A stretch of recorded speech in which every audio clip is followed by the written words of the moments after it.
వకల భరణం గారు టోటల్‌గా చూస్తే మీరు బీసీ ఊపిరి మీరు పీల్చుకునేది కూడా బీసీ ఉన్నది. మాట్లాడింది కూడా బీసీ ఉన్నది. నేను టోటల్ ఇంటర్వ్యూలో చూస్తే కూడా బీసీల కోసం పక్షాన నిలబడి పోరాటం చేస్తూనే ఉన్నారు మీరు.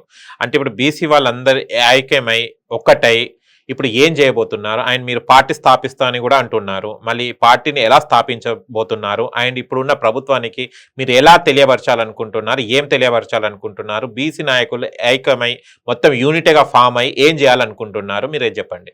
ఇప్పుడు మిత్రమా పప్పు, మనము కొన్ని వాస్తవాలను వాస్తవంగా మాట్లాడుకోవాలి.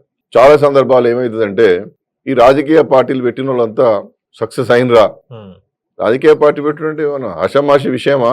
పెద్ద విషయం అది. చాలా చాలా పెద్ద మంది విషయం కదా. చదువుకొని పోయిన రోజులు ఈ నావలేని పడవకు ఇది సాధ్యమా అనేటువంటి విషయాలు కూడా చర్చించేటటువంటి ఉన్నాయి. చర్చోపచర్చలు జరుగుతాయి. నేను మాట్లాడుతా అంటే ఈ వక్లవనం అనటోని కొంచెం ఏదో జరిగిందిరా, పీచు బాగానే కొడతాను కానీ కొంచెం ఆరోగ్యం సమస్య ఏమైనా వచ్చిందా అని చెప్పి అనుకునే వాళ్ళు కూడా ఉంటారు. కానీ నేను అంత అర్ధరహితంగా, అనాలోచితంగా, విజ్ఞానం లేకుండా నేను మాట్లాడతలేను. బీసీలు సంఘటితం అవుతున్నారు. ఒక్క తెలంగాణలో కాదు, దేశవ్యాప్తంగా సంఘటితం అవుతున్నారు.